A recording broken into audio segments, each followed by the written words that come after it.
there I've learned that a concept known as abundant mentality.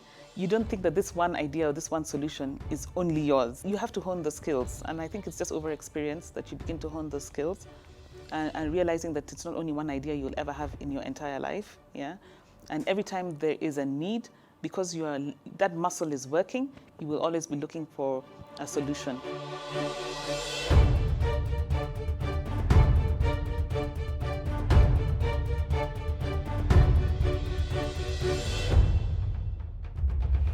This is the Legends Jasiri edition.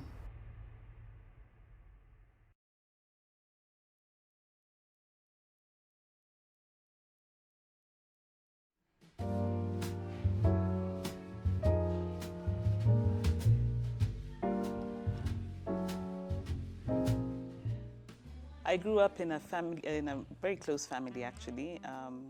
My father was a civil servant, and my mom as well. My dad is Dr. Watindi, my mom was a nurse. And they're now retired in Kakamega. But I was actually born and raised in Nairobi all my life. I went to good schools in Nairobi, and I went to KU. That's where I did my graphic design course that eventually led me on the journey that I'm on.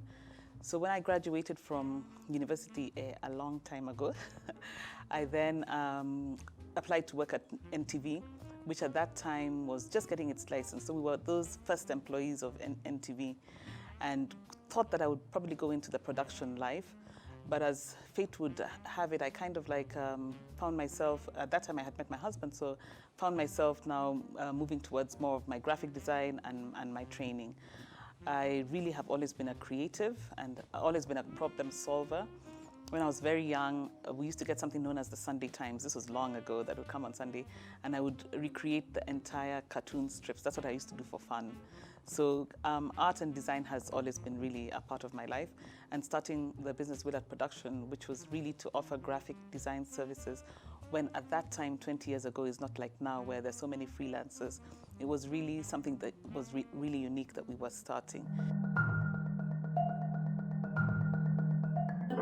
Patricia. Yes, my dear.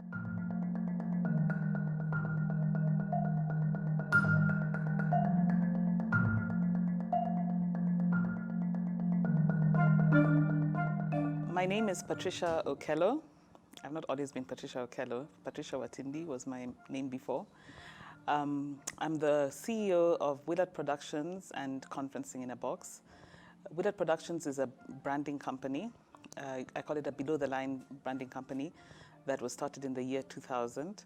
So 20 years, this is our 21st year in business, and Conferencing in a Box is just 8 years old. I grew up in the Lavington area, Valley Arcade. Actually, we lived in the same house I was born in my entire life until I got married. Yeah, so that was my neighborhood. It was really idyllic kind of living. It's not like the way everywhere is, high walls. It was a fun neighborhood. We would play until 6, 7, and then get into the house, shower, eat dinner, sleep. It was really, I find that life that time was, I think, very simple, is what I would say. I worked in NTV just for a year because that's the year that my husband had already proposed to me, and he was working in Mombasa at the time. So it was more than likely that I'd be moving to Mombasa. I had also just received a Reuters scholarship at the time, which I actually gave up in order for me to start my life as a married woman. And so I packed my things in December and moved to Mombasa. And I hadn't really thought about business per se, and I hadn't really thought about the kind of life that I was going to live in Mombasa. But thankfully, my husband comes from an entrepreneurial home, and he kind of got me thinking, Pat, you have this skill set. You already had a couple of customers in Nairobi before you moved to Mombasa. How about, you take this business idea seriously? So I would say is when I moved to Mombasa is when I really started thinking about Willard Productions as a company that would be there for a long period of time. And I would just go around to hotels, the White Sands, Nyali Beach, etc., and tell them, my skill sets and what I can do for them as hotel businesses. Many of them had like theme nights or events where they were trying to get customers to come into the hotel, and I began to design, material around those events, and that's really when I can say that I started really running a business. Before, I had been fortunate and had 2 or 3 jobs. Actually, to be honest, the first jobs that I did was when I was still at NTV.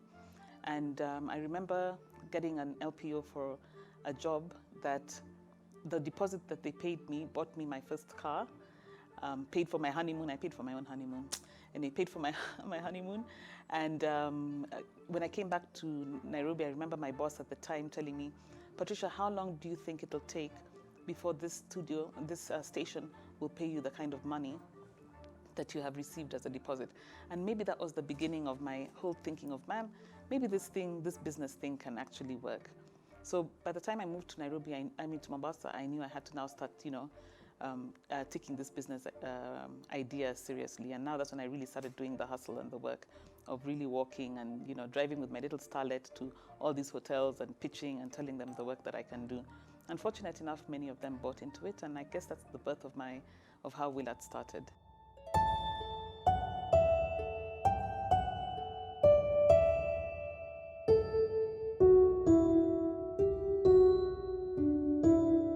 As I was living this housewife life, my husband realized quickly that this woman is going to drive me mad, because at 5 o'clock, I'm like, how long does it take for him to get from the office to the house? So he's just like, this is not working.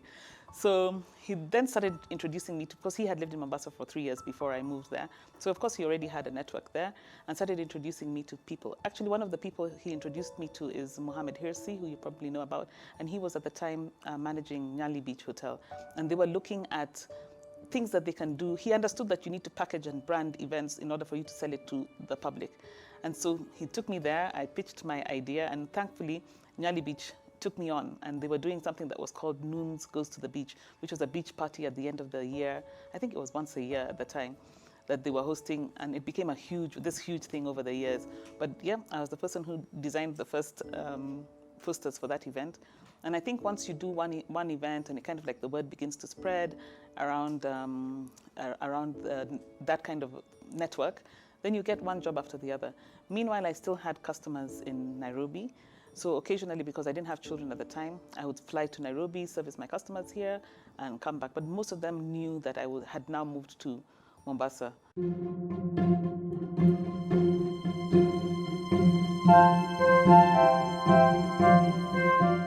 Entrepreneurship to me is discovering a need, and then what need is in the marketplace, and then offering a solution to that need, and then of course putting a price to that service or product or whatever you're bringing into the market. And I think in a nutshell, that's what it is. We're always, as entrepreneurs, offering solutions to the marketplace.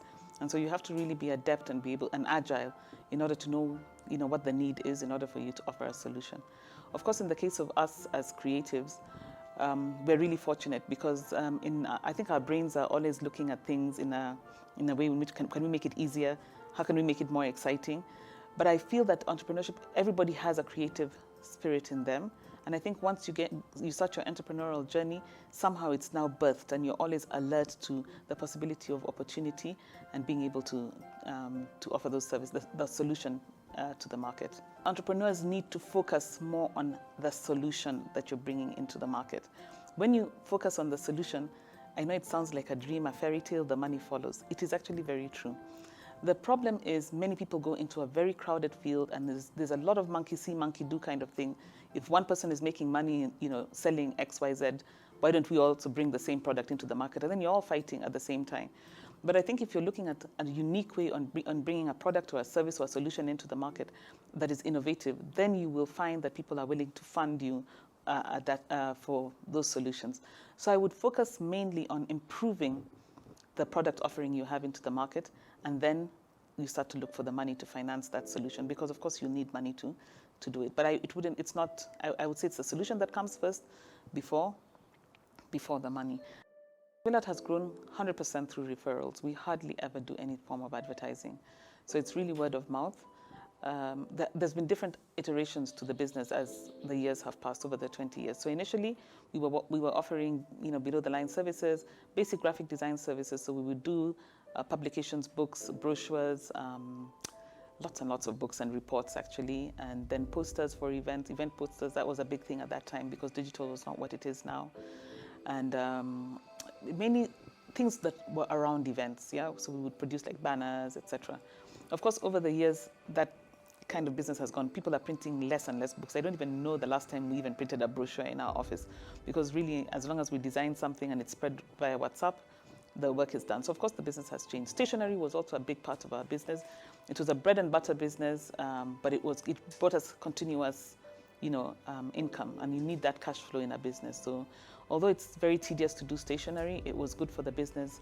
In between, large projects, we did a bit of that. Most of the work that we did, I would say maybe 15 years ago, was project-based. So maybe an organization is looking at wrapping up a project and wants to write a report, wants to do a launch, wants to, in a very succinct way, produce, the outcomes of whatever they were working on. So that was really the bulk of the work that we did at that time. And it was quite a bit of work. We worked with a lot of international NGOs and corporates doing that kind of work. But because of the technology has changed so many things, we have had to, of course, iterate as well. And now we're not doing so much more print, but we're still doing a lot more design work and things that can be presented in an online format. I always say technology is the great equalizer, right? Because one of the things is before we needed this fantastic, machines to be able to produce the work, but now even a basic computer that can load graphics program can actually, do the work. So you don't really need to be working as a designer under an organization umbrella for you to be able to earn money. So that has changed a lot, even the way we interact with other graphic designers. I remember when I first started the business, the idea was to have like a salon format where designers would just come in either with their own machines, or we would supply them with machines, and then we would cost it per job. At that time, in the early 2000s, that was a new concept. But now, looking in 2021, you can see how something like that can work. Maybe as an individual, you're just looking at an established organization because for large organizations to trust you, they now want to see your track record. And sometimes that's difficult to prove as a freelancer. So Willard would still offer the designers today that kind of like establishment kind of format that institutions find familiar, so to speak, because they say with a freelancer you can disappear. What happens if tomorrow I don't find you, for whatever reason, yeah? At least we'll know the institution will still be there, and of course we'll be able to deliver the job. So in terms of that, that's the change that Willard has taken. Rather than us having, hiring designers for long term, now we can do it on a project-based system, which is actually working pretty well. So technology has changed that. The second thing is, it's really easy to access graphic design services. I mean, you just have to Google looking for a designer, and all these, sites will come up offering you design services. But even if I've noticed that many people will contract these guys who are based out of Nairobi, maybe in India, whatever, to do their work, but you still need local context. So we still find people who have maybe designed a logo using the freelance designers that are online, but when they want to give everything a local flavor and a local context, they're still coming to us for that. So the kind of work we're doing it's more the same, but has changed because we, as local people, we have an intimate knowledge of the region. I remember one of my clients is a technology company, and they're based in China. So of course the material they produce is very generic for that region, but they'll still come to us to give it a more localized context and to ensure that the words and the graphics and the images that they're using have a local context. So there's still work to be done. It's changed, of course, because as we say, technology has changed things, but there's still relevance in the work that we're offering. Although I have been turned down a lot when it comes to financial instruments, when you apply for financial instruments, and I'm going to put my woman hat now, is I have gotten a lot of support from women in banks who have actually helped me kind of like refinance or explain to me the right instruments that I should have been applying for, which I didn't know when I first started. So that financial knowledge, understanding what products are available for you as an organization to scale and to grow, was challenging because many times I would buy machines using an overdraft, which is just hell. I mean, by the time you finish paying for those machines, it's crazy. And so I learned with time that that's not the way.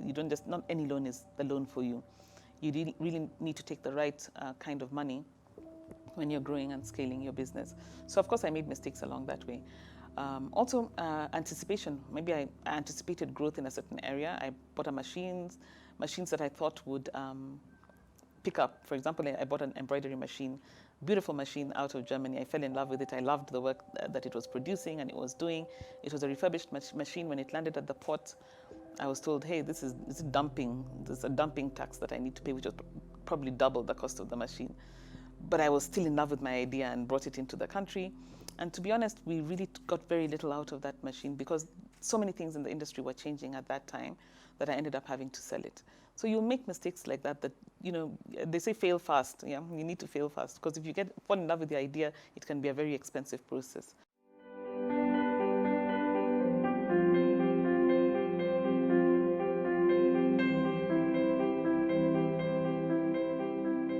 For me, success is simple, that I look at my children in the evening, I'm there with them. So when they're coming from school, we're talking, we're sharing stories, that we've got a roof over our head, and we're happy. For me, that's a real measure of success because I think sometimes we're chasing the proverbial green buck at the expenses of our families. So for me, I think if I can go to bed and actually sleep without thinking of business or of the next deal, I think I'm successful. Over the years, I'm learning a skill that I never thought I would have, which is being able to distance myself from the things that are happening around me. I think it's something that I'm now beginning to get quite good at, and just enjoying the moment. So when I'm in the office, I'm working, this is what I'm doing. Then when I come home, I completely put on my mommy hat, and I'm very present for my children. And many times when the business is very young, you can't quite separate those two lives, and it becomes very, very murky. I mean, you bring work home, you're working long hours. I recall once we were working on some books that were supposed to go to Somalia, and we just worked in the office the whole time. I remember lunch, dinner being brought. The next thing I'm like, okay, I think I need to go home and shower, and I look at the clock, it's 5:30 a.m. And the team is the same team that has to be there in the morning when the customer is coming to pick the work. So I feel that sometimes at the beginning of a business, you have to put in that kind of sacrifice, yeah? And then as it begins to grow, as you put systems in place, you're able to hire more able and build capacity. Then I found that we're no longer spending those crazy hours in the office. And if it wasn't me spending that time, it was one of my staff who would be there. Maybe we finish the designs, then we have to go into production. We finish at 9:30 p.m. They work through the night. They're leaving the office at 6. So we're finding some of that is, as the business grew and as systems began to be put in place and you're able to afford things like shifts, etc., that begins to change. I think I still continue to see Willard Productions having like the kind of like mother company role. So it'll be more of an administrative company, really. So we would have maybe a lot of admin work happening within that space and probably around our sales and PR part. In terms of production of material, I see us doing more of content creation around the entrepreneurial space. We already have, I think it's 5 or 6 magazines that we churned out during the COVID season that we will be producing each issue at least 4 times a year. I see us doing a lot more of that, going into the field, collecting that kind of material. Very, very niche kind of conversations around, maybe if it's around the medical space, around our event space, really the work that we're doing. And I see us doing a lot of that. Maybe eventually going into the production, the dream that I always had of doing the full, having a full production unit. I see that as a possibility because of content creation and being able to just produce things with, equipment that is affordable and, spreading it to consumers outside our borders. I see us doing a lot of that. I published a book, A Candid Handbook for Women Doing Business in Kenya in 2017. And now, through that book, I'm able to work with many entrepreneurs. Actually, when I first produced the book, I actually thought my audience will be 40 plus females who have just, they've been working their maybe senior roles and are looking to transition maybe for whatever reason into business, yeah? So I thought that's the book that would be used. Lo and behold, who are the consumers of the book? 22, 25-year-old women and men, which was a complete surprise to me. But what became apparent is this younger generation are not looking like us who, when we were raised, like for me who was raised by civil servants, they were just like, Serekali's idea, kind of like, they're not interested in that. They see themselves as powerhouses on their own. And who can blame them, really? Because if you go into the internet, go into social media, people are making money as a single individual. So for them, that's their norm. What was a strange thing and a phenomenon to us, seeing an individual succeed in business, for them it's normal. We see them across the globe, across the continent. And why not, the millennial or this young person? So I was quite impressed by how many the consumers of the material were so much 15 years younger than what I thought they would be. And of course, because of that, then I interact with them on through we host a number of events for women entrepreneurs called Circles for Women in Business. And through that, I interact with a lot of young entrepreneurs and ambitious people.